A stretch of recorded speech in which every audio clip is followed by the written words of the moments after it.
સર્વસ્ય ચાહં હૃદિ સન્નિવિષ્ટો મત્ત સ્મૃતિર્જ્ઞાનમપોહનં ચ વેદેશ્ચ સર્વૈરહમેવ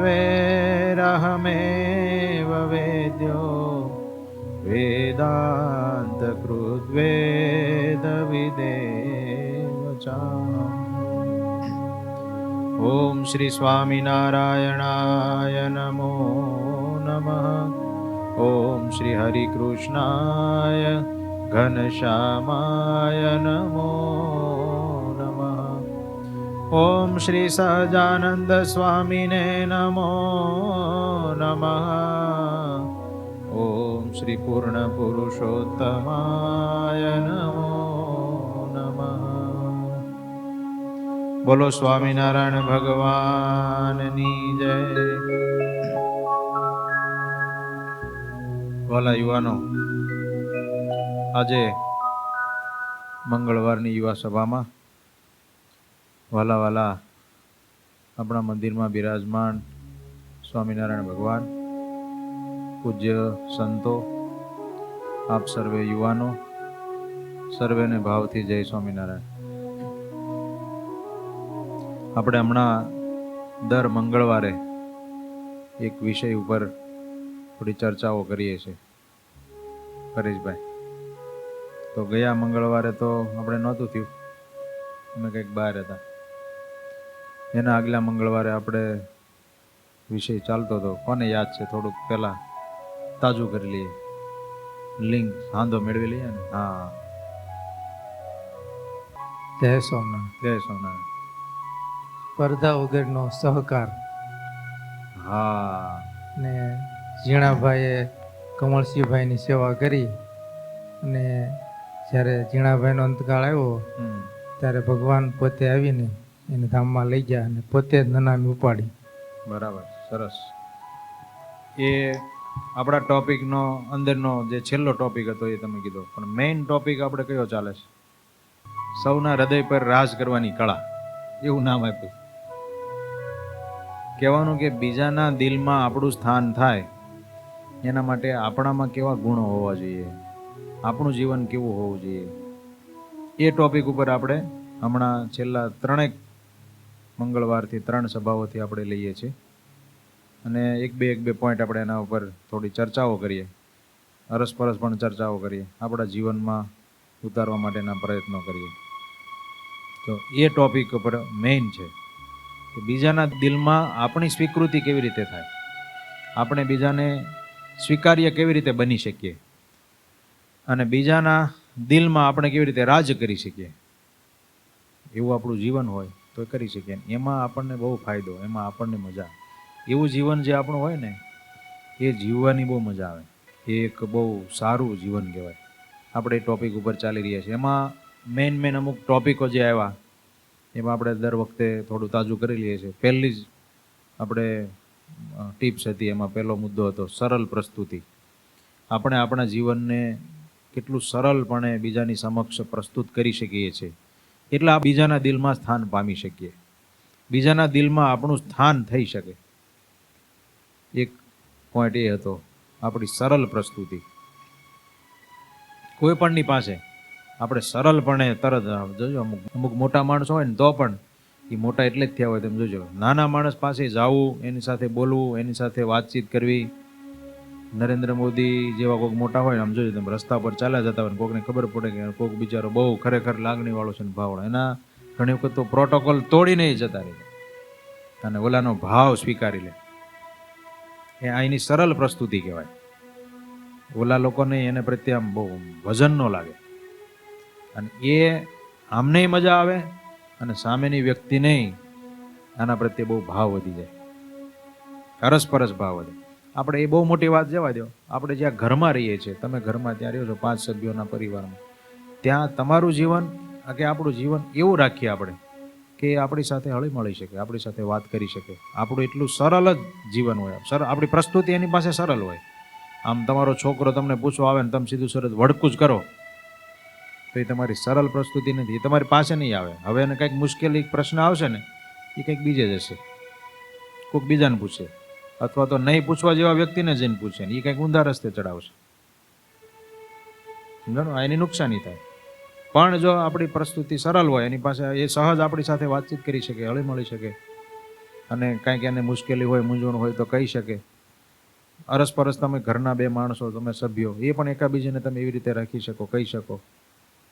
એ આપણી સફળતા છે. અને એ આપણને સહજ કહી શકે, આપણે એને સહજ કહી શકીએ, એ આપણી સફળતા. એવું જીવન છે એ સફળ જીવન છે. પણ ઘણી વખત કેવું હોય કે આપણે મનમાં આવ્યા કે અમે તો પુરુષો, એ બાયું આપણે યારે એમનું બધું ન કરી જવું પડે એમ માનીને આપણે જો આમ એમાં આવ્યું તો આપણે મુદ્દો જ્યારે લીધો ને ત્યારે કે અહંકારને વધારે પ્રધાન આપી દઈએ તો એ બેલેન્સ ન થાય. કદાચ હાલો બે માણામાં તમને વધારે ખબર પડે છે, તમારી બુદ્ધિ વધારે, તમે ભણેલા વધારે છે, અને સામે એટલા અભણ છે, કદાચ એટલી બુદ્ધિ નથી, એટલા આવડત કુશળતાવાળા નથી, તો પણ તમને એવું આપણને એવું આવડવું જોઈએ કે એની સાથે આપણું બેલેન્સ થાય અને બહુ સરસ આમ સ્મૂથ આખું જીવન ચાલે. ઘણા એવા પરિવારો છે, ઘણા એવા જોડકાઓ છે, આજીવન જ્યારથી એના મેરેજ થાય ને ત્યારથી કોઈ દિવસ ઊંચા અવાજે એને બોલવાનું નથી. બોલો, એવા પરિવારો હાલમાં પણ છે કેટલા બધા. આમાં બેઠેલામાંથી ઘણા હશે એવા કે એને બે માણસને કોઈ દિવસ કાંઈ બોલવાનું જ નહોતી હોય, એવું કાંઈ થાય જ નહીં. એ બંનેની સરળ પ્રસ્તુતિ હોય એકાબીજાની સામે સામે. સમજાય? આ એક મજાનું જીવન છે. બાકી ઓલું જીવન છે, માણસ પછી એનો અલગ પ્રકારનો આનંદ લે કે એમ હું પછી બાયુનું ન સાંભળી લઉં, હું આનું આમ ન સાંભળી લઉં, અથવા તો બાયુ એમ માને હું એને ન સાંભળી લઉં, એ હું એના મનમાં સમજે, હું કહી દઉં તો થઈ શકે. પણ એ આપણી સરળ પ્રસ્તુતિ ન રહી તો આપણે એના દિલમાં રાજી ન કરી શકીએ અને સફળ ન થઈ શકે. થોડુંક તાજું કરાવું છું, આ તો બધું વહી ગયેલું છે આપણું, પણ થોડું તાજું કરાવું. પછી એક બીજો મુદ્દો હતો આનુષંગિક પહેરવેશ. આપણે ઘણી વખત એમ માની કે બહુ સારા મોંઘા કપડાં ને બધું સ્માર્ટ વોચ ને નથી લેવા, એ બધું પહેરીએ તો પછી આપણે આમ બીજાના મગજમાં આપણું સ્થાન થાય, બીજાના દિલમાં આપણું સ્થાન થાય. એવું નથી કંઈ. જે જ્યાં સમયે જેવો જરૂર હોય એવો પહેરી લેવાનો. સમજાણું? ધાર્મિક કાર્યક્રમમાં જઈએ તો આપણે ગમે એવા ફિલ્મી એક્ટરો જેવા પહેરીને જઈએ તો ન શોભે, એવી વાત આવી. એ પણ આમાં અગત્ય નથી. એમ બીજાના દિલમાં સ્થાન પામવું તો એ આનુષંગિક પહેરવેશ જોઈએ. એમ બીજો કંઈ વિચિત્ર પહેરીને કંઈક બહુ મોંઘા દાટને ખર્ચા કરીને અથવા તો આમ અયોગ્ય બધા ડ્રેસો પહેરીને જઈએ તો એ કામ નહીં. પછી એક મુદ્દો હતો મૃદુ ભાષા. આપણી ભાષા એટલી કોમળ રાખવાની, વાણી એટલી કોમળ રાખવાની, ગમે એવી પરિસ્થિતિ આવે પણ ભાષાને આપણે કર્કશ નહીં થવા દેવાની, એમાં મૃદુતા નહીં છોડવાની, કોમલતા નહીં છોડવાની. ઘણી વખત થાય એવું, આપણી મન બુદ્ધિ ઉપર પ્રહારો આવે. તમે ઘરે કંઈક પ્રશ્ન બન્યો નાનો મોટો, એકાબીજી બોલવા મળે ને પછી એ બોલવામાંથી જ મોટો ઝઘડો થઈ જાય. બોલો, પછી થાય કેવું કે એકાદ જણા એવો શબ્દ વાપરી નાખે, સમજાણું?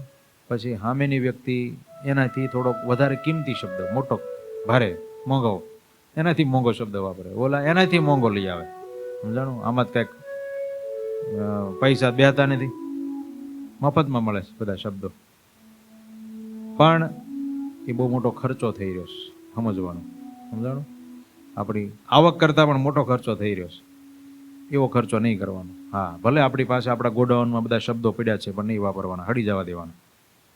પણ એવા ભારે કર્કશ શબ્દો વાપરવાના જ નહીં. હાલો, આજ તમારે બે માણસને કદાચ નથી બનતું, પણ શબ્દો નહીં વાપરો ને કોક દાડો હરખું થશે ને ત્યારે તમારે બહુ જલ્દી વહેલું પતી જશે. પણ તમે એવા ભારે શબ્દો વાપરી નાખ્યા છે ને પછી તમારે પાછું ખેંચવાનું થશે ને પછી અઘરું પડશે અને પછી હાંધો બહુ હરખો થાય નહીં. એટલે મૃદુ ભાષા આપણે બીજા પ્રત્યે પ્રેમ લાગણી અને બીજાને આપણા પ્રત્યે પ્રેમ લાગણી કરવામાં, મીન્સ કે એના દિલમાં આપણું સ્થાન મેળવવામાં બહુ મોટું અગત્યનું પાસું છે. એ એક મુદ્દો આવ્યો હતો. બીજું હતું સકારાત્મક અભિગમ. હંમેશા કાંઈ પણ વસ્તુ બને તો હંમેશા આપણે પોતે પોઝિટિવ રહીને એમાં આગળ ચાલવાનું. નેગેટિવ વિચારો કરીને કંઈક ઊંધું ચૂંધું વિચારીને એમ નહીં. કાંઈ પણ પરિસ્થિતિ, કોઈ પણ પ્રકારની સર્જાણી, હાલો મુશ્કેલી આવી ગઈ જીવનમાં, તો પણ હંમેશા પોઝિટિવ આપણો એટીટ્યૂડ રાખવાનો, સકારાત્મક અભિગમ રાખીને ચાલવાનું. સફળતા મળે જ. બોલો, ભગવાને પણ કીધેલું છે. અત્યારના આ સાયન્સના અભ્યાસ પ્રમાણે પણ, એના સ્ટડી પ્રમાણે પણ ખબર છે ઓલો આવે છે આકર્ષણનો સિદ્ધાંત. એ લોકોએ અત્યારે બધું આના પર બહુ સંશોધન કરે છે. સમાજમાં જગતમાં આવા શબ્દો વાપર્યા.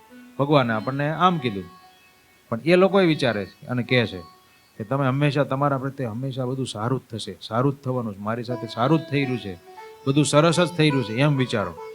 આપણે એમ લાગે પણ આટલું બધું નબળું થઈ રહ્યું છે ને કેમ સારું થાય છે? પણ એવું નથી. એ કંઈક ભગવાનનું એવું અંદર કર્તૃત્વ છે ને, કેમ કે અંતરમાં ભગવાન રહેલા છે ને, એટલે આપણે જેવા વિચારો કરીએ ને એવું આપણી સાથે ભગવાન બનાવી દે છે બધું.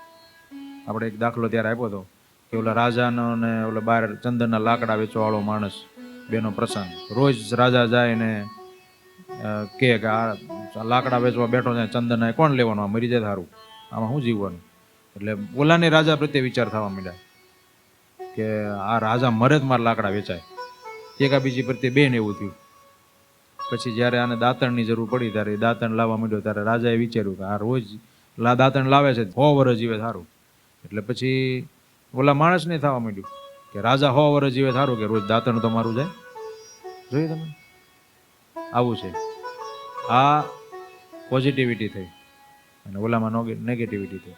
એટલે હંમેશા આપણે બીજા પ્રત્યે કે આપણા પ્રત્યે સકારાત્મક અભિગમ રાખવાનો, તો સફળતા મળે. એમાં આપણને હળવાશ બહુ રહે, આનંદ બહુ રહે અને કંઈક આગળ કરવાનું હોય ને કરી શકીએ. જો એક છોકરો છે, એને કંઈક 2-3 જણા હારે ભેગા થઈને ધંધો કરતા હતા. એમાં એક માણસે એના ધંધામાં રોકેલા પૈસા બધા લઈને ઉઈ ગયો. ઓલો બિચારો હાવ નાનો માણસ અને મુશ્કેલી મુકાઈ ગયો અને ઘેરે ખબર નહીં કોઈને. અને બહુ મોટું ટેન્શન આવી ગયું અને આંકડો થોડોક મોટો હતો. એના પગાર પ્રમાણે આંકડો મોટો એટલે ક્યારે હું પૂરો કરીશ કાંઈ ખબર નહીં. બીજા ઘરના બધા ખર્ચા ઘણા, બધું કંઈક હપ્તાઓ ના તે એ બધું ચાલે. હવે કેવી રીતે એમાંથી બહાર નીકળવું? એટલે ટેન્શનમાં મુકાઈ ગયો. આવી પરિસ્થિતિ સર્જાય ને પછી હવે આપણે શું કરવું એ બહુ અગત્યનું છે. ક્યારેક આવી પરિસ્થિતિ થાય પછી એમાંથી બહાર નીકળવા માટેના આપણે શું રસ્તા લઈએ, એના પર બહુ મોટી સફળતા અને નિષ્ફળતા છે, એના પર બહુ મોટો આધાર છે. તો આવું સર્જાય ત્યારે હંમેશા એમાંથી બહાર નીકળવાના રસ્તાઓ ગોતાય. બીજું ત્રીજું ન વિચારાય. એ છોકરાને તો બહુ ટેન્શન આવ્યું ને બધું ભાતનું વિચારો આવ્યા, આ થયું તે થયું બધું થયું, પણ છેવટે એને કાંઈ નહીં ને એવું હુજ્યું કે હું છે ને હવે જો બીજાને કોઈને કહી શકું નહીં, ઘેરે કહેવા જવાય ને. એના પપ્પાને મમ્મીને કહે તો એના પપ્પાને જરાક તબિયત એવી રહેતી હતી કે તો એને બીપી વધી જાય, પ્રોબ્લેમ થઈ જાય અને એને ટેન્શન આવે તો એટેક આવી જાય, કદાચ એવું પણ થાય. તો હું શું કરું? પછી એને હુજ્યું કે કાંઈ નહીં તો કોઈક એવા કોઈક સારા હરિભગતને અથવા સંતોને જઈને કહું. પછી એને સંતોને જઈને વાત કરી કે આવું છે. સંતો એને માર્ગદર્શન આપ્યું કે તમે છે ને એક કામ કરો, આ મગજમાં ન વિચારો, આવું ન વિચારો, આવું ન વિચારો, આવું કરો, આટલું આમ કરવા માંડો, આવી મહેનત કરો, ભગવાન તમને સાથે રહીને સફળતા પાવશે. એમાં નીતિ રાખજો, અનીતિ ન કરતા, અધર્મ ન કરતા. એમ કરતાં કરતાં કરતાં થોડાક દિવસ સંતો સાથે હળવા મળવાનું એને કીધું. થોડા દિવસે સંતોને મળતો રહેજો, ફોનમાં કોન્ટેક્ટમાં રહેજો, ફોનમાં વાત કરજો. પણ બીજું ત્રીજું કાંઈ મગજમાં વિચારતો નહીં. વિચાર આવે તરત સંતોને જણાવજો, ફોન કરજે. આવું થાય એટલે માણસ ટેન્શનમાં આવે, ભાતનું વિચારે ને. એટલે બોલે પછી એ રીતની પ્રોસેસ કરી. તે થોડોક સમય થયો ને તે શું થયું ને, એ જ્યાં નોકરી કરતો હતો ને એમાંથી જ એને કંઈક સાઈડમાં બીજો બિઝનેસ મળી ગયો. એક કરતાં કરતાં જોબ કરતાં જોબમાં ન મળે એને કરતાં 2-3 ગણું ઓલામાં મળવા માંડ્યું. જોબ તો ચાલુ જ રાખી, ઓલું મળવા માંડ્યું. તે ઓલો એનો જે માથે થયેલો ને અમુક સમય નીકળી ગયું. ઓલું તો જે એમના ઠેઠવી રહ્યું. એ હવે જ્યારે આવે ત્યારે સાચું, પણ એમાંથી હાવ નીકળી ગયો. ઉપર કમાણી વધી ગઈ. એ વખતે જ્યારે પરિસ્થિતિ આવે ને ત્યારે એને સંતોએ શીખવાડ્યું કે તું એટલું વિચાર કે કદાચ તને ભગવાન આમાંથી ઉપર લેવા માટે કર્યું. તું ત્યાં 10-15 હજારની નોકરી કરતો હો, સમજાણું, એટલામાં તારું કાંઈ બધું પૂરું થાય એમ ન હોય. કદાચ ભગવાને તારા માટે કાંઈક એવું ગોઠવ્યું છે. તું એમ વિચારીને મહેનત ચાલુ રાખ, તારા પ્રયત્ન ચાલુ રાખ. ભગવાને ગીતામાં કીધું છે કે તારે તારું કામ કરવાનું, ફળ આપવાનું કામ મારે, પ્રયત્ન તારે કરવાનો. સમજાણું? અને એ વાત એમ જ છે, ફળની આશા આપણે પોતાની હાથમાં રાખવાની નહીં કે હું કરું એમ જ ફળ મળે. એ કામ ભગવાનનું છે. ગમે એવી તમે મહેનત કરતા હો તો પણ એનું કેવું ફળ આપવું મેં જોયેલું છે. બહુ ભણેલા હોય ને તો ઘણી વખત એને નોકરીનો મેળ ન પડતો હોય, બોલો. અને અભણ હોય ને એ ઓલા બધા ભણેલા ને નોકર રાખતા હોય. હા, સમજાણું મોહનભાઈ? આવી વસ્તુ છે. એટલે પછી એણે એવું ચાલુ રાખ્યું અને પ્રયત્ન ચાલુ રાખ્યા અને ભગવાનનું બળ રાખ્યું, સંતોનું બળ રાખ્યું. અને આવા સમયે મેઇન ભગવાનનું બળ રાખવાનું હોય, કેમ કે ભગવાન છે આપણી સાથે, આપણા અંતરમાં છે, સામેના અંતરમાં છે. આપણી નીતિ સાચી હોય, આપણી ભક્તિ સાચી હોય, આપણું દિલ શુદ્ધ હોય અને એ પ્રમાણે આપણે પ્રયત્ન કરતા હોય ને એટલે ભગવાન એ બધા રસ્તાઓ ગોતી કાઢે. એને ત્યારે સંતોએ કીધું હતું કે તું છે ને કલ્પના નહીં કરીને એવી રીતે તો આમાંથી બહાર નીકળી જાય. કોઈ કે એ વખતે તેને મનાતું નહોતું. એ વાત સાચી, પણ અત્યારે તો મને જે બધું દેખાય છે આવી રીતે થાય ને શું થાય ને મારું કેમ થાય ને આ થાય. પછી જ્યારે બહાર નીકળી ગયો ને ત્યારે પછી કહેવા માંડ્યો કે એ વાત સાચી હો. ત્યારે મને એમ થતું આમાંથી તો નીકળાય જ નહીં, આ કેવી રીતે હું બહાર આવીશ, પણ થઈ ગયું બધું. એટલે એ વખતે પણ સકારાત્મક અભિગમ રાખીએ આપણે પોઝિટિવ રહીને પ્રયત્ન ચાલુ રાખીએ તો ભગવાન એમાં ભળીને આપણને સફળતા પાવે, બધી બાબતે. કાંઈ પણ ઘરમાં, પરિવારમાં, ધંધામાં, નોકરીમાં, આપણા જીવન બાબતે. એનાથી ઉપર આપણે તો આધ્યાત્મિક માર્ગમાં જવાનું છે. એમાં આપણે હિંમત હારીને બેઠેલા છે કે એ તો પહેલાના જમાનામાં હતું કે નરસિંહ મહેતાને ભગવાન મળ્યા, મીરાબાઈને ભગવાન મળ્યા, લાડુબા અને મોટીબા અને દાદા ખાચર ને બધાને ભગવાન મળ્યા. એબલ ખાચરે આવી રીતે કંઈક લીમડો લાવીને રોપ્યો ને એમ એ વખતે કહેવાનું હતું કે લીમડા નીચે ભગવાન આવીને બેસશે, એને મળ્યા. પણ હવે મને તો ન મળે. હું ક્યાં એવો માણસ છું, મને કાંઈ હવે ભગવાન ન મળે. આપણે એમ હાવ નક્કી કરીને બેસી ગયેલા છે. એ વાત આપણી ખોટી છે. એવું નથી. આપણે ભગવાનના છીએ, ભગવાન આપણા છે. આપણને પણ ભગવાન આજ મળે, એમાં પણ આપણે પોઝિટિવ રહેવાનું. થાય જ, 100% થાય, બોલો. પણ આપણે તો હજી મનમાં ગાંઠ લાગી જ ગયેલી છે. એ ભલે અત્યારે સ્વામી કહેતા તોય એ મને તો ન જ મળે. હજી નક્કી જ આપણને. હું વાત કરું છું મને નક્કી હોય, સમજાણું? હા, એ હું વાત કરું, પણ હવે આપણને થોડા ભગવાન મળે એવું નથી. એ આપણી ખોટી રીત છે, બોલો. ભગવાનની તો કાંઈ રીતે જ અલગ છે, એની કાંઈ દ્રષ્ટિ જ અલગ છે. અમુક વસ્તુ જ છે એની એટલી બંધ બેસીને થઈ ગયું, પતી ગયું. ભગવાનનું કામ એવું છે. બહુ કાંઈ જાજી મહેનત નથી કરાવતા, પણ આપણે એક આશાવાદી રહી ભગવાન તરફ અભિમુખ થઈ અને ચાલ્યા જવાનું. એમાં ભગવાન સામે ભળીને આપણને એક સફળતા પાવે, ભગવાન પોતે મળે છે. એટલે એ બાબતમાં પણ આપણે પોઝિટિવ રહેવાનું, મારું કહેવાનું એમ છે. આપણે એમાંય નહીં માનવાનું કે હવે ખબર નહીં હું થયું, અહીંથી ગયા પછી હવે કોણ જોવે છે આ દેહને, બાળી દે ને પછી તો ક્યાં ગયા શું ખબર. ના, આપણે ભગવાનના ભક્તો છીએ. આપણે તો એમ જ રાખવાનું અહીંથી આપણે સીધા ભગવાનના ધામમાં જવું છે. ગુણાતીન સ્વામીની વાત આવે છે, આપણે તો અક્ષરધામમાં જવું છે એવો એક સંકલ્પ રાખો, સમજાણો? આપણે તો ભગવાનના ધામમાં જ જવું છે, આવો વિચાર રાખવાનો. આ પોઝિટિવ એટીટ્યુડ છે, આપણો સકારાત્મક અભિગમ છે. પણ એવું ક્યારેય વિચારવાનું નહીં, બોલવાનું નહીં હું ખબર હવે ક્યાં જાય, એવું નહીં. આવા પોઝિટિવ રહેવાનું. એ આપણને સંતોએ પણ શીખવાડ્યું છે, શ્રીજી મહારાજે શીખવાડ્યું છે, અત્યારે પણ આપણને કથા વાર્તા દ્વારા શીખવા મળે છે. આવું જીવન છે ને એ મજાનું જીવન છે. આવી રીતે આખો દિવસ આપણો જાતો હોય કેટલો મજા આવે. પણ ઓલા વિચારો કર્યા કરે, હવે હું ખબર કોણ આમ તેમ, આખો દિવસ આપણને નેગેટિવ જ વિચારો કહેવાય. અને એ જીવન આપણું નેગેટિવમાં ચાલે અને એમાં કોઈ દિવસ શાંતિ ન થાય ને આનંદ ન આવે. દુઃખ રહે, ઓલામાં નકરું સુખ જ રહે. કાંઈ ન હોય ને તો બોલો, ઘણા માણસો ને પૈસા કાંઈ ન હોય પણ ઠેકડા જ દેતા હોય. તમે આમ જોવો ને તો એમ થાય કે વાહ બાકી ગજબનું જીવન જીવે છે, કેમ કે આવી રીતે જીવતા હોય, સમજાણું? એટલે એ આપણો મુદ્દો હતો. પછી એક હતું વિનમ્ર વર્તન. એક મુદ્દો આપણો એવો હતો, આપણું વર્તન જ બીજાની સામે એકદમ વિનમ્રપણે રાખવાનું, ટાઈટ નહીં. અને એક છેલ્લો આપણો મુદ્દો હતો, ગઈ વખતે લીધો, એ સ્પર્ધા વિનાનો સહકાર. બીજાના દિલમાં આપણે સ્થાન મેળવવું છે, તમારા ઘરના સભ્યમાં, તમારા બાળકોમાં, કે બાળકોએ પિતા પ્રત્યે, તો કોઈ પણ પ્રકારની સ્પર્ધા વગરનો એને સહકાર દેવાનો.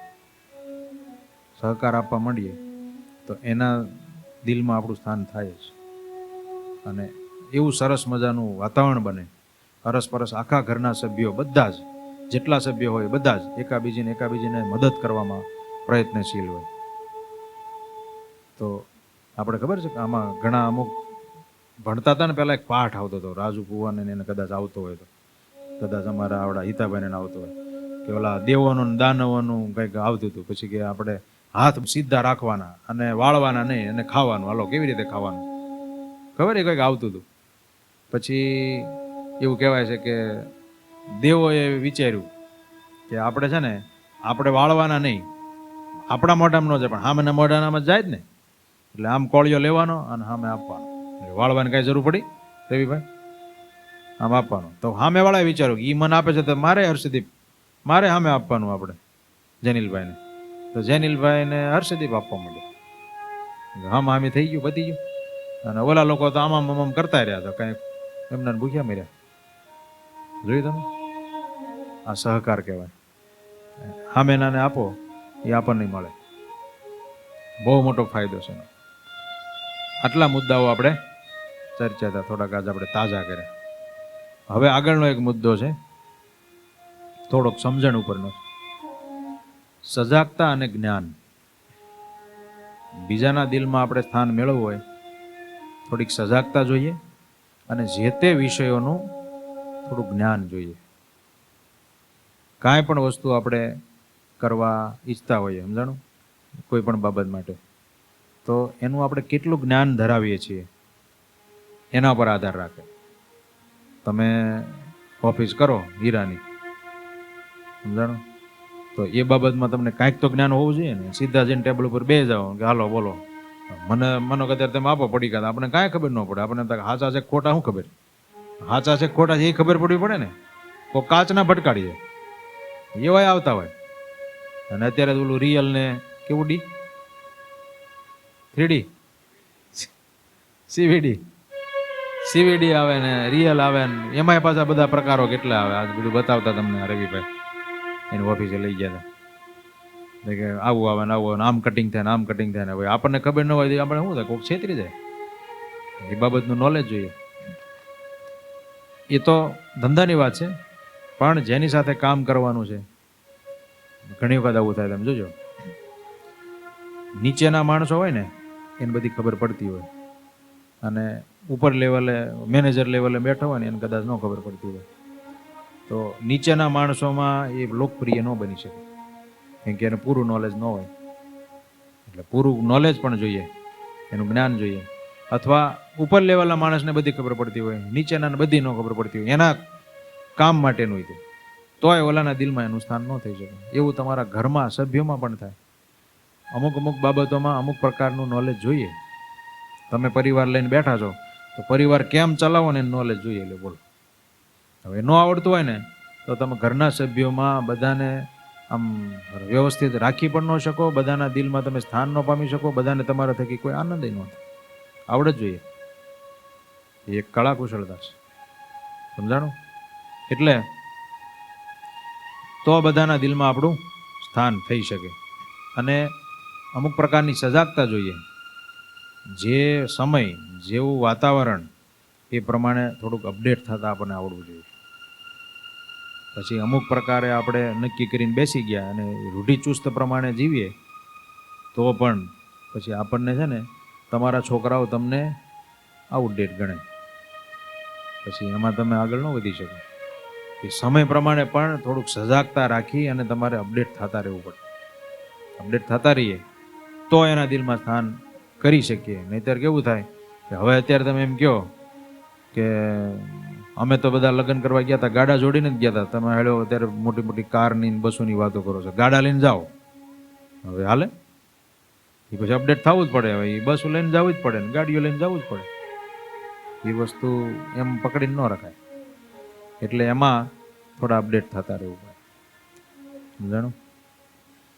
એમાં અમુક વસ્તુની અમુક માસ્ટરી હોય અમુક પાસે, અને એ આવડત જો એની પાસે હોય ને એ ટાણે એટલું મસ્ત કામ કરી શકે ને. તમે જોજો અમુક માણસો પાસે એ આવડત હોય. ક્યારે અત્યારે માનો મંદીનો સમય ચાલે છે તો આપણે કેમ કરાય, કેમ રહેવાય, એની પાસે એનું જ્ઞાન હોય, નોલેજ હોય. એવું સરસ ગોઠવણ કરી દે ને બોલો, એને મંદીની અનુભૂતિ જ ન થાય, એને એ કોઈ મુશ્કેલી જ ન અનુભવાય, એની આવડત છે. પછી અમુક પ્રકારનું કાંઈ પણ જરૂર પડતી હોય એ નોલેજ એની પાસે થોડું ઘણું બધું અમુક પ્રકારનું જોઈએ. માનો કે તમે ઘરમાં રહેતા હોય ને, તમને બિલકુલ આ લાઇટ વિશે કાંઈ ખબર જ ન હોય ને, એવું ન હોય, થોડુંક તો તમને એના વિશે જ માહિતી હોવી જોઈએ. કમસે કમ કાંઈ નહીં તો આ ટ્યુબલાઇટ આમ લબલબ થાય છે તો કાંઈક એનું કારણ છે, કાંઈક પ્રોબ્લેમ છે. હાલો, સમજાણું? કાંઈક તો નોલેજ જોઈએ ને. હાવ જ ખબર ન પડતી હોય તો બધું જ બહારથી બોલાવાનું થાય, અને કાંઈક કારણ તો બીજું જ હોય ને, કંઈક નીકળે બીજું ને આપણને કાંઈ ખબર જ ન પડે. તો થોડુંક નોલેજ તો સામાન્ય તો બધાને ખબર પડી પડે. એટલે એમ નાનું થોડું ઘણું શીખવા જેવું હોય શીખી રખાય. અમુક લોકો કેવું કે અમુક ફિક્ટ કરીને બેજા, બસ કાંઈ જ નહીં. અમુક છોકરાઓ જો તમે વેકેશનમાંય શીખી લે, નાના હોય ને ત્યારથી બધું શીખી લે. અમુક બાબતો એને જીવનમાં લાગે ને જરૂરિયાતની, તો એ ખબર નહીં ભગવાને એને હું ઉજને આપ્યું હોય ને, વેકેશનમાં એવા 2, 3, 4, 5 કોર્સ કરી નાખે ને અમુક વસ્તુ શીખી લે ને, એવું સરસ આગળ જતા એને બધું કામ લાગે. અને એમાંય ખાસ તમે મેં જોયેલું છું, મંદિરોમાં છોકરાઓ સેવામાં જાય ને, એનું લગભગ બધી પ્રકારે જીવન ઘડાય જાય અને બધા પ્રકારનું નોલેજ મળે. જો અહીંયા આવે છે બધા, આમ રસોડાની લગભગ બધી ખબર પડે, સમજાણું? રસોડામાં જે જતા હોય ને, ક્યારેક ગમે ત્યારે જરૂર પડે ને તો એ કામ લાગે. પછી અમુક વસ્તુ કેવી, જો અમુકને તરતા આવડતું હોય, અમુક છોકરાઓ વેકેશન પડે ને એ તરવાનું શીખી જાય. આમાંથી જોજો ઘણાને નહીં આવડતું હોય. તરતાનું આવડતું હોય ને, એને પહેલાં ન આવડતું એને તો પહેલાં પોતાને જ ક્યારેક જરૂર પડે ત્યારે ન આવડે. ક્યારેક મુશ્કેલી કોઈ પણ પ્રકારની પરિસ્થિતિઓ સર્જાય, તરતા આવડતું હોય ને તો ઘણું કામ થઈ શકે. આપણે હમણાં કાંઈ પ્રસંગ બન્યો હતો બરાબર, તો આપણા ધર્મેશભાઈને આવડતું હતું, બોલો કેટલું મોટું કામ થયું. હે ભાવેશભાઈ, બહુ મોટું કામ થયું, બોલો. નહીંતર એ બહુ મોટી મુશ્કેલી સર્જાય જાય એમ હતી. એને તરતા આવડતું હતું, સીધું ઝંપલાવ્યું. બીજું કોઈ ખોતે નતું. કા ઓલા પ્રકાશભાઈ કરીને હતા, એ હતા ને, અરે 2 જણા હતા, સીધું ઝંપલાવ્યું અને બહુ મોટું કામ થઈ ગયું, બચાવ થઈ ગયો. આવડતું હતું તો થયું. આવી બધી બાબતો હોય તો આપણને પોતાના જીવનમાં કામ લાગે. હવે આ તો એક્સ્ટ્રા વસ્તુ છે, આ કંઈ સ્કૂલમાં શીખવાડવામાં ન આવે. સ્કૂલમાં આવે તમારે જરવન હારવન આવું તરવાનું શીખવાડવાનું, એ તો આપણે શીખી લેવાનું હોય. આ નોલેજ હોય તો તમે જુઓ બીજાના દિલમાં સ્થાન કેટલું થઈ જાય, જોયું તમે? હવે ધર્મેશભાઈને આપણે ક્યારેય નહીં ભૂલી, આપણે નહીં ભૂલી, પણ ઓલી જે હતા એ લોકોએ નહીં ભૂલે ક્યારેય. થાય ને આવું. એક વખત સ્વામિનારાયણ ભગવાન ગઢપુરમાં મંદિરમાં કામ ચાલતું હતું, અને જે હનુમાનજી ગણપતિજીની દેરીઓ છે ને ત્યાં કંઈક બેઠેલા, અને આપણે એ ત્યાં દેરીની બહાર તમને ખબર હોય તો 2 સિંહ પધરાવેલા છે. ખબર છે? એ તમને એટલી ખબર છે કે પ્રસાદીના છે, અને છે રિયલમાં એવું છે. મહારાજ એના પર હાથ ફેરવેલો છે અને એમાં જીવ પૂરેલો છે. આમ એને બધાને જીવતા દેખાયેલા છે અમુક ભક્તોને, એ રીતના એ પ્રસાદીને. એ વખતે એ જે ત્યાં દેરી છે ને ત્યાં મહારાજ બેઠેલા, ને એ સાવજ એ વખતે શબ્દ વાપરતા, સિંહ. એ 2 તૈયાર કર્યા ઓલા કારીગરોએ નીચે દાદા ખાચરના દરબારગઢમાં લીમડા નીચે એ સાવજો મૂકેલા. ત્યાંથી આ રત્નાભાઈ કડિયાની બધા ત્યાં આવ્યા મહારાજ પાસે, અને મહારાજને કે મહારાજ આવા જ 2 તૈયાર થયા છે તો તમે નીચે પધારો અને નજર કરી દો, પછી આપણે અહીંયા મંદિરનું જે સાઈડનો ગેટ છે ને ત્યાં એ મૂકવાના હતા. તો મહારાજ કે અમે ત્યાં પછી ફિટ કરી દઈએ. મહારાજ કે ચાલો. પછી મહારાજ સ્વામિનારાયણ ભગવાન ત્યાં ગયા, જોયા સાવજ, આમ નજર કરી. મહારાજ કે આ તો ઓરિજિનલ સાવજ હોય એવા છે, જોરદાર છે. ત્યાં જ એવું કહેવાય છે કે જે આજુબાજુમાં ભક્તો હતા ને એને બધાને એ સાવજ બધા જીવંત દેખાણા અને નૃષિ ભગવાન રૂપે દેખાણા. પછી પાછા એ સાવજ પાછા ભગવાનમાં લીન થઈ ગયા. આવું બધું સરસ એને બધું આમ ચમત્કૃતિ જેવું બધું દેખાણું. એટલે આ લોકો આશ્ચર્ય પામી જાય, બધાને બહુ આનંદ થયો. પછી મહારાજ કે કાંઈ વાંધો નહીં, બહુ સરસ થયા છે, સાવ પધરાવો. પછી મહારાજ પાછા પોતે ત્યાં આવીને પાછા જ્યાં સભા હનુમાનજી ગણપતિની દેરી છે ત્યાં બેઠા, અને આ લોકો ત્યાં આવીને સાવજ પધરાવતા હતા. અને પાછું થોડુંક ત્યાં બધું કામ ચાલતું હતું. મહારાજ સભા કરતા ને એ દરમિયાનમાં ટાંકણાઓથી કામ થતું ને એમાંથી એક પથ્થરની કાંકરી ઉડીને સીધી મહારાજની આંખમાં પડી. એટલે આંખમાં કાંકરી પડે એટલે બહુ ખર કરે. મહારાજ કે કાંઈક પડ્યું જુઓ. બધા આજુબાજુમાં ફાફા મારે. હવે કણું કાઢતા આવડવું પડે. જો હા, ખોટું નહીં. એટલું શીખી જવાય. આમાં ક્યાં કાંઈ ન એ કાંઈ સ્કૂલમાં ન આવે. આવે કણું કાઢવાનું શીખવાડે નહીં ને. તો એનું થોડુંક જ નોલેજ હોય. બોલો, આ પાપણ ઉઠલાવાની હોય, આમ કરે આમ કંઈક કરે એટલે પાપણ સીધી આમ થઈ જાય. આવડે છે? કોકની પાસે શીખી લેજો, જેને આવડતું હોય ને, જો એટલું શીખી લેજો. આમાં એક જણાએ સ્વામિનારાયણ ભગવાનનો રાજીપો લીધેલો, એટલે હું વાત કરું. કોઈને આવડે નહીં, ફાંફા મારે. પછી મહારાજ કે એક કામ કરો, આ રત્ના કડિયાનો છોકરો જેઠો છે ને, એને સરસ આવડે છે, એ આમાં હોશિયાર છે, માસ્ટર છે, એને બોલાવો. બીજા કોઈથી ન નીકળ્યું. પછી એને બોલાવવામાં આવ્યા. એને પાછી આવડતું હતું. એને આવ્યા, જોયું, પછી કંઈક ઓલું નાળિયેરના છાલાનું એક તંતુ લીધો, એને આમ કપડે સાફ કર્યો, આંખ ઉઠલાવી, આમ કરીને પાછું એનાથી કંઈક શું કર્યું ને કેમ કર્યું ને દાળ લઈને સીધી કાંકરી કાઢીને આવીને એનું કામ કરીને ઉઈ ગયો. મહારાજ બહુ રાજી થઈ જાય. પછી મહારાજે ગયા પછી કીધું, મહારાજ કે રાજીપો લઈ ગયો, અમે તો બહુ રાજી થયા. સરસ. મહારાજે એને આવડતું હતું એટલે યાદે કર્યો. તમે વિચાર કરો, અનંત કોટી બ્રહ્માંડનું સંચાલન કરનાર ભગવાન એક આવા નાના ગુણને લઈને એને યાદ કરે છે. તમે વિચાર તો કરો, કેટલી મોટી વાત કહેવાય. એને કીધું કે તમે એને બોલાવો. પછી આવ્યા, પછી એને કાઢ્યું, ભગવાન એને રાજીપો આપ્યો. એક નાનું એવું કણું કાઢતા આવડતું હતું તો એટલો રાજીપો લીધો. એમ બીજાના દિલમાં જો આ સ્થાન કરવું હોય તો આવું સજાગતા અને એનું નોલેજ આપણી પાસે જોઈએ. કહેવાનું એવું છે. તો આવો રાજીપો આપણે લઈ શકીએ. આ મેં 2-3 સેમ્પલો આપ્યા, પણ એવી જે બાબતો આપણને લાગતી હોય તો એવું શીખવામાં થોડોક આમ રસ રાખવાનો. પછી અમુક વસ્તુ ફિટ કરીને બે જણ એવું નહીં. જો ઘણી વખત તમારે ઘેરે રસોઈ કરવાની થાય, તમારે થાય, બરાબર, અમુક પરિસ્થિતિઓને લઈને. હવે એ શીખો તોય કરવાનું થાય, ન શીખો તોય કરવાનું થાય. ન શીખો તો પછી તમારી ભાખરીના 7-8 ટુકડા કરવાના. એક ભાખરીના છોડવતા 2-4-5 એમનામ થઈ જાય. એના કરતાં તમે જ્યારે હરખું વાતાવરણ હોય અને બધું મન મેળ હરખો હોય ત્યારે શીખી લેવાનું. હાલ ભાઈ કેમ બનાવે, શીખવાડ દે ને, બરાબર. શાકનો વઘાર હરખો આવડે તો વ્યવસ્થિત શાક કરતાં તમને આવડતું હોય સરસ કરી શકો. તો એ શીખી જ રખાય, એમાં હું વાંધો છે. ગમે ત્યારે કામ લાગે. ક્યારેક હાજે માંદે કામ લાગે. ત્યારે આપણે કાંઈ બળેલું, વધારે તેલવાળું, કાં તો ઓછું તેલવાળું, ઓછા મીઠાળું ખાવું ન પડે. શીખી રાખ્યા હોય તો કામ લાગે, અથવા ગમે ત્યારે કામ લાગે.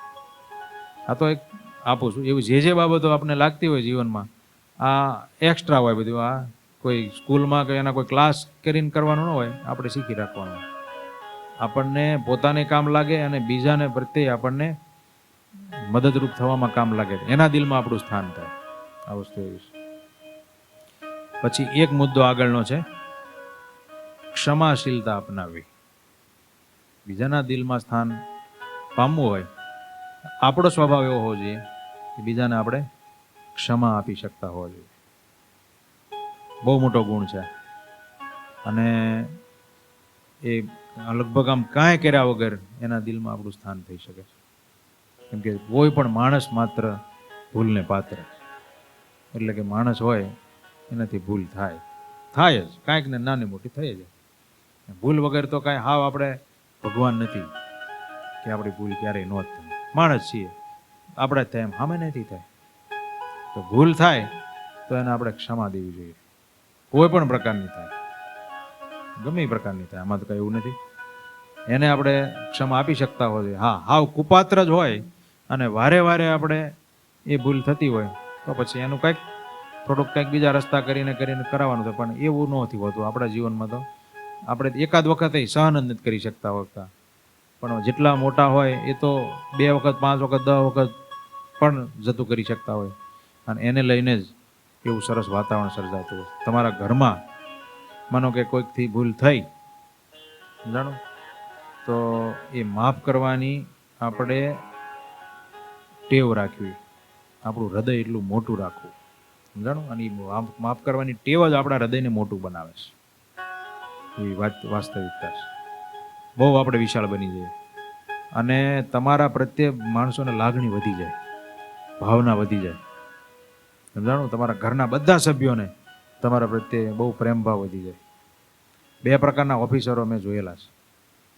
એક ઓફિસર હોય એનાથી એની નીચેનો જે વર્ગ હોય ને એ ત્રસ્ત જ હોય, એનાથી થાકેલો હોય કે ઓફિસમાં સાહેબ રહે ત્યાં સુધી શું કહેવાય, બધાને આમ જડબે સલાક રહેવાનું અને પછી એમ થાય કે આ જાય તો સારું ફક્ત, સમજાણું.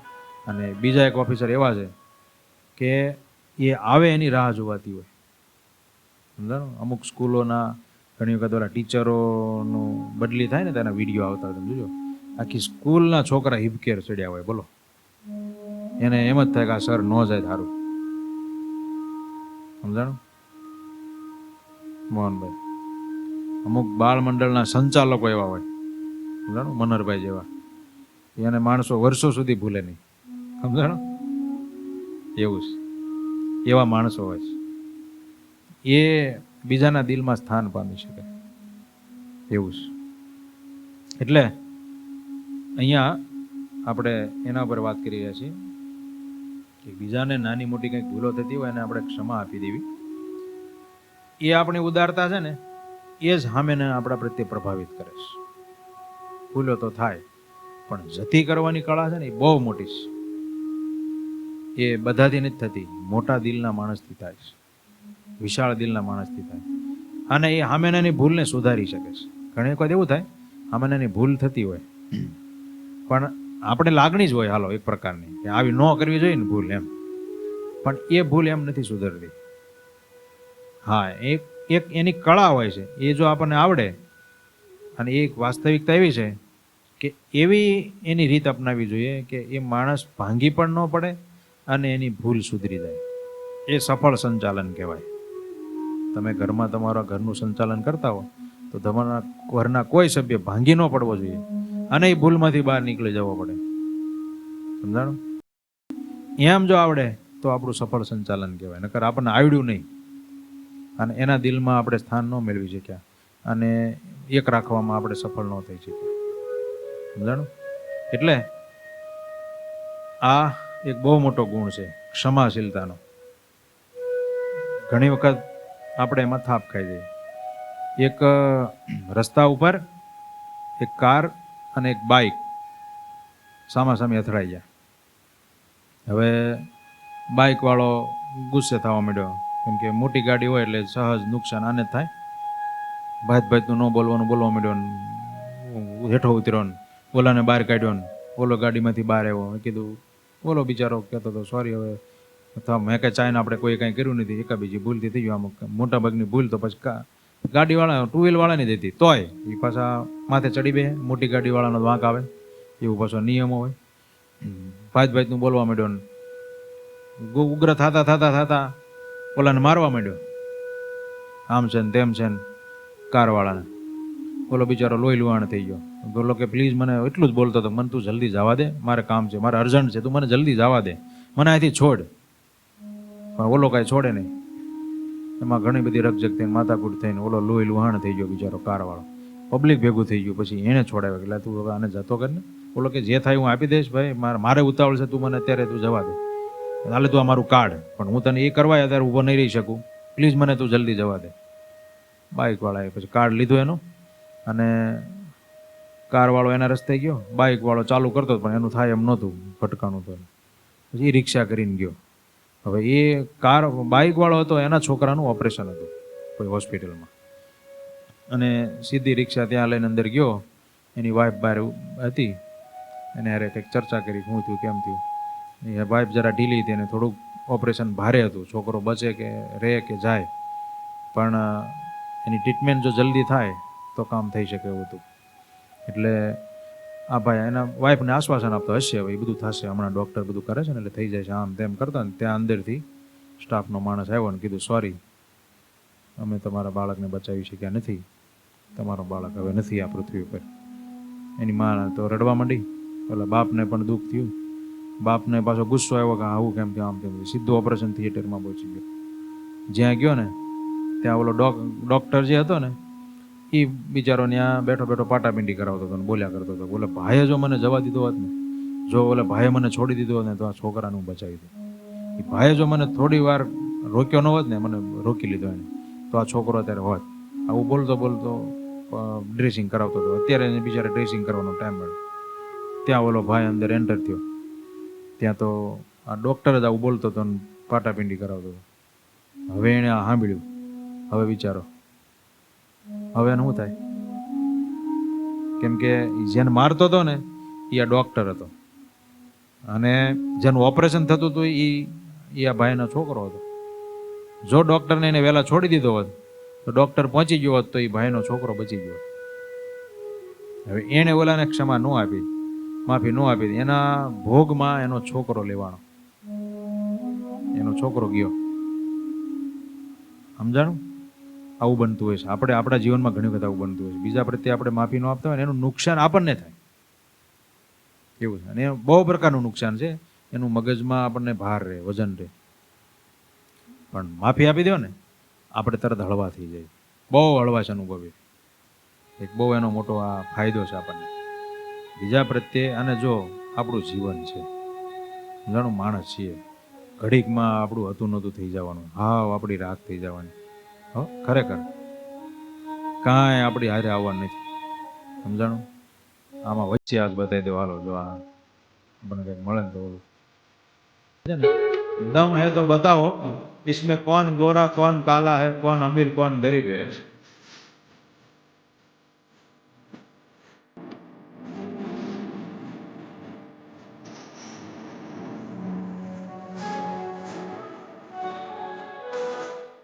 બરાબર. હવે આમાં આપણે શું બધું છેવટે શું છે જેના માટે આપણે બધું રાગ દ્વેષ ને માથાકૂટો ને આ બધું કરીએ? સમજાણું? તો શું આપણું છેવટે આ હાડપિંજર છે, બધું હરખું છે. સમજાણું? એટલે બીજાને જલ્દી માફ કરવામાં આપણી મોટાઈ છે, આપણી ઊંચાઈ છે. અને એવું કરી શકીએ આપણે તો બીજાના દિલમાં રાજ કરી શકીએ અને આપણે સુખી થઈ શકીએ, આપણે બહુ હળવા જીવી શકીએ. આ એવી વસ્તુ છે. એટલે આ ક્ષમાશીલતા વાળો ગજબનો પ્રસંગ છે. એક બીજો પ્રસંગ કહું, એમાં જ રામચંદ્ર ભગવાન વનવાસ કરીને બધું 14 વર્ષ વનમાં ફર્યા, લંકા દહન કર્યું ને લંકામાં હનુમાનજી અને પછી રામચંદ્ર ભગવાન પોતે ગયા ને બધું યુદ્ધ થયું ને રાવણને મારીને બધું પાછા આવ્યા. સમજાણું? પછી જ્યારે અયોધ્યામાં પરત પધાર્યા ત્યારનો એક ગજબનો પ્રસંગ છે. આપણે આપણા જીવનમાં કંડારી રાખવા જેવાનો, ઉતારવા જેવો પ્રસંગ છે. આપણે કેવું થાય ખબર છે? આપણા પ્રત્યે કોક કંઈક એવું કરે ને, હવે તમે વિચાર કરજો. પહેલા હું તમને એ વાત કરું, રામચંદ્ર ભગવાન વનમાં ગયા એમાં નિમિત્ત કોણ? આપણે થોડું ઘણું રામાયણ વિશે તો જાણીએ છીએ ને, હે?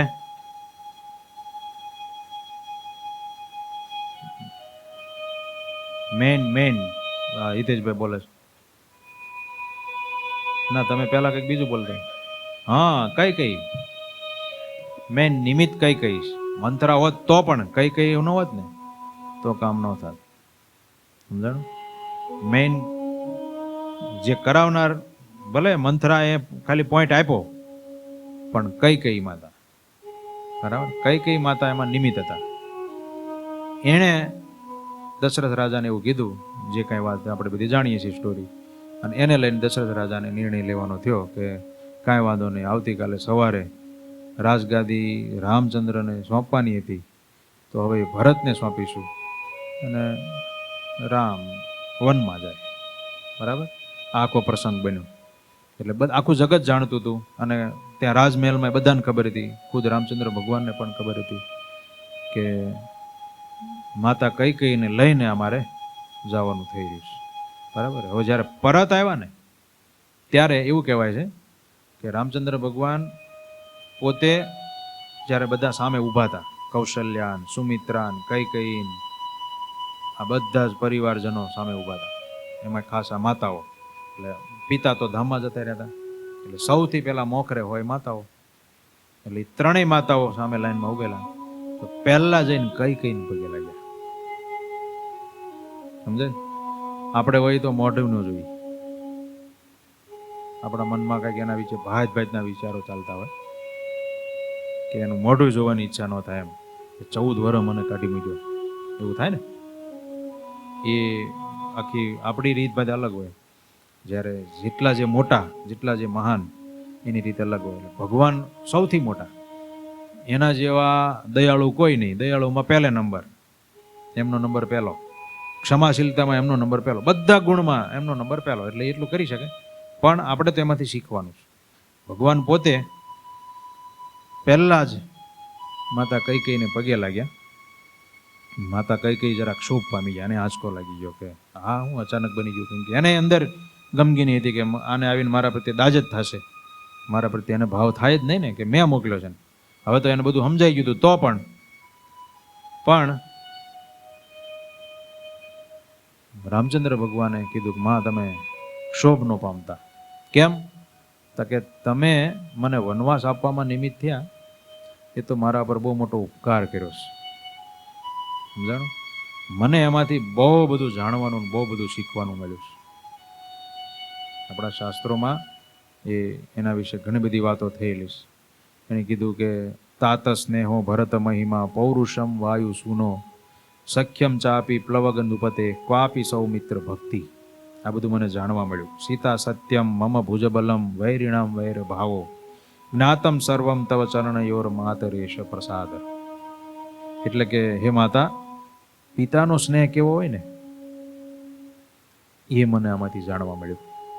મારા ગયા પછી મારા પિતા મારા વગર દેહ ન રાખી શક્યા, એનો મારા પ્રત્યે આટલો બધો ભાવ હતો. અને આ છે ને દરેક સંતાનોને નથી ખબર હોતી. એના બાપ એના માટે કેટલું કરતા હોય છે, એ છોકરાઓ ક્યારેક ડોક્યું કરે ને ત્યારે જ ખબર પડે. એ બિચારા રાત દાડો મહેનત કરતા હોય. એના વિશે એક ક્લિપ છે, આપણે જોઈએ. જોઈ લો, આ બાપ એનો બિચારો રોજ ગટરમાં પડીને કરે છે બધું કામ.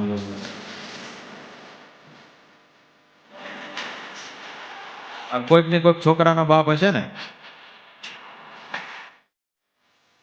આપણે એક આ મજૂર લોકોનું બતાવ્યું, પણ દરેકનું તમે જીવનમાં જોવો ને તો એના મા બાપ એના માટે બહુ પ્રયત્નશીલ હોય છે. આ તો એક ખાલી આપણે મજૂરી કરતા હોય જોઈએ, પણ આ જે મજૂરી કરીને જાતા હોય એના છોકરાઓને એ ખબર ન હોય કે આજ આપણો બાપ શું મહેનત કરીને આવ્યો છે, શું આપણા માટે એને પ્રયત્ન કરેલા છે. એ બધું ભૂલી જતા હોય છે. પણ રામચંદ્ર ભગવાન એવું કહે છે કે મને વનમાં જવાથી એ ખબર પડી કે મારા પિતાનો મારા પ્રત્યે કેટલો બધો સ્નેહ હતો, એ મને જાણવા મળ્યું. બીજું, ભરત જેવો ભાઈ કેવો, કે એને રાજગાદી મળતી હતી છતાં પણ એને રાજગાદી ન સ્વીકારી, કે મારો ભાઈ એનો અધિકારી છે, હું એ અધિકારી નથી, અને મારા ભાઈ માટે જ એ ગાદી છે, હું એના પર નહીં બેસું, એની પાદુકાને રાખીશ, અને એના વતી હું ખાલી મેનેજર બનીને આ બધું સંભાળીશ. ભરત જેવા ભાઈની મને ખબર પડી કે આવો ભાઈ છે, એને કેટલો મારા પ્રત્યે લાગણી છે, કેટલો પ્રેમ છે. આ બધું હોય છે ભાઈઓમાં, અરસપરસ પ્રેમ લાગણી બધું હોય છે. આ બધું વિસરાતું જાય છે. મહારાજ ભગવાન પોતે કહે છે, રામચંદ્ર ભગવાન, કે આ મને શીખવા મળ્યું. વળી સેવક કેવા હોય એ હનુમાનજી તરફથી મને શીખવા મળ્યું. સીતાજીની શોધ કરવા માટે હનુમાનજીમાં અપાર બળ હતું, એના બળની મને ખબર પડી. અને આવા એક સેવક, મુખ સેવક બનીને એને અમારી સાથે રહીને આવી સેવા કરી, એ મને આમાંથી જાણવા મળ્યું ને એ મને મળ્યા. વનમાં ગયા ત્યારે તો મને મળ્યા. જાણું. વળી સુગ્રીવના જેવા મિત્ર કેવા હોય, જાણો. વાનરપતિ સુગ્રીવ, એનો મૈત્રી ભાવનો પરિચય મને થયો. એની મૈત્રી કેવી, કાયમ માટે એને સાથ સહકાર બધી જ પ્રકારનો મિત્ર બનીને આપણને દરેક પરિસ્થિતિમાં એને સહકાર આપ્યો. એક એના મિત્રતાની મને ખબર પડી. હું હારે ગયો, મારા એકલા માટે વનવાસ થયો હતો, પણ મારો ભાઈ નાનકો, જાણું, લક્ષ્મણ, એના પત્નીને અહીંયા ઘેરે મૂકીને મારી સેવામાં રહ્યો. એ લક્ષ્મણની ભક્તિનો મને પરિચય થયો. કેવો ભક્ત બનીને એના ભાઈની એને સેવા કરી, અને મને એક ભક્ત પણ એવો સમજાણો, અને એક સગો ભાઈ પણ કેવો એના ભાઈ પ્રત્યે પ્રેમ રાખે છે, એ પણ મને શીખવા મળ્યું. વળી અગ્નિ પરીક્ષામાંથી પસાર થઈને સીતાજીએ પતિવતાપણાની જે ટેક બતાવી, એ મને અને આખા વિશ્વને એની પ્રતીતિ થઈ. આ તમારી કૃપાથી, તમારા નિમિત્તે મને આ બધું જાણવાનું શીખવા મળ્યું. નકર તમે જો આ મને ન વનમાં મોકલ્યો હોત તો મને ક્યાંથી આ મળે? હવે તમે વિચાર કરો, કઈ કઈને ક્ષોભ થતો એને બદલે કેટલો અંદર ગર્વ થાય. અને આ વાસ્તવિકતા બસ ખોટું જ છે નહીં, સહેજે કોઈ ખોટું ન પાડી શકે. હવે કઈ કઈને આના પ્રત્યે કેવો ભાવ થાય? હવે રામને પણ એના પ્રત્યે ભાવ રહે. બરાબર? હવે જો ઊંધું વિચારવું હોય ઊંધું વિચારી શકે, સમજાણું? તો એ ઘરમાં કાયમ એને પછી એવી રીતે જીવવાનું રહે. એટલે ભગવાન કહે છે કે તમે મને કૃપા કરીને મોકલ્યો, એમાં મને આ બધું શીખવા મળ્યું. વળી પાછું કહે છે કે રાવણ સાથે યુદ્ધ થયું, એમાં મને મારા બળની ખબર પડી. આ શ્લોકમાં એવું લખ્યું છે, સમજાણું? અને મને મારો મહિમા સમજાણો, મારામાં આવી શક્તિ છે. આ તો ભગવાન છે પણ એવું કહે છે. વળી દુશ્મન કેવો હોય એની મને ખબર પડી. બોલો, દુશ્મન એટલે કેવો હતો જોયું હતું ને? રાવણે કેટલા ઉપાયો કર્યા, કેવી રીતે ભગવાનને હેરાન કરવા માટે પ્રયત્ન બધા જ કર્યા, તો પણ એને તો કાંઈ થયું નહીં. અમે ભગવાન હતા એટલે. પણ ભગવાન કહે છે કે મને દુશ્મનનો અનુભવ થયો, અને આ વેરીપણાનો મને પરિચય થયો કે આવા પણ દુશ્મન હોય, આ દુશ્મન આવા કહેવાય. આ બધું જ મને તમારા ચરણની કૃપાથી જાણવા મળ્યું. તો માં, તમે ક્ષોભ ન પામતા. આમાં ક્ષોભ પામવા જેવું નથી. બહુ સારું થયું છે, તમે ચિંતા ન કરતા. આ ક્ષમાશીલતા કહેવાય. આ આખા વિશ્વના ઉપર રાજ કરી શકેલો રામ રાજ. એટલે અત્યારે પંકાઈ ગયેલી વાત, એટલો શબ્દ રામરાજ. આવું રામરાજ હતું. બધાને અરસપરસ એકાબીજીમાં પ્રેમ થાય, આનંદ થાય, ઉત્સાહ થાય. આવો પ્રસંગ બની ગયો ઘરમાં. આ તો કાંઈ મોટી નાની વાત ન કહેવાય ને, કેટલી મોટી મુશ્કેલી કહેવાય કે જેને સવારે ગાદી મળવાની હતી એને બીજે દિવસે વનમાં જતું રહેવાની હતી. કેટલો મોટો પ્રસંગ ઘરમાં કાંઈક કંકાસનો બની ગયો કહેવાય. તો પણ એ પ્રસંગને ભગવાને કેટલો સહજમાં સ્વીકારી લીધો. બધું જ થઈ ગયું ને બધું જ સારામાં સારું થયું. ઘરે પાછા આવીને પાછું બધું નોર્મલ વાતાવરણ કરવા માટે કેવો પ્રયત્ન કર્યા. આ એની વિશાળતા અને મહાનતા કહેવાય. આ જીવનમાંથી, ભગવાનના જીવનમાંથી આપણે શીખવા જેવું છે. આપણે પણ આવી વિશાળતા રાખવાની, અને એમાં આપણને ફાયદો 100% થાય. સામેના નહીં થાય, આપણને થાય. અને ઓલામાં બંને તરફ નુકસાન છે, સમજાણું? એટલે આપણે બીજાના દિલમાં રાજ કરવું હોય તો આ એના માટેના ગુણો છે. હજી એમાં અમુક આગળ બધા સારા પોઈન્ટ છે, પણ આપણે એટલું ઘણું એકાદ બે વિડીયો, બે તો આપણે જોઈ લીધા, એક વિડીયો આપણે જોઈ લઈએ. એના પર થોડુંક આપણે છેલ્લે જે ચર્ચાઓ કરીએ છીએ, વિચાર વિમર્શ કરવાના, એ આપણે કરીએ. તો અહીંયા આ પોઈન્ટના મુદ્દાઓને આપણે પૂરું કરીએ. બોલો સ્વામિનારાયણ ભગવાનની જય.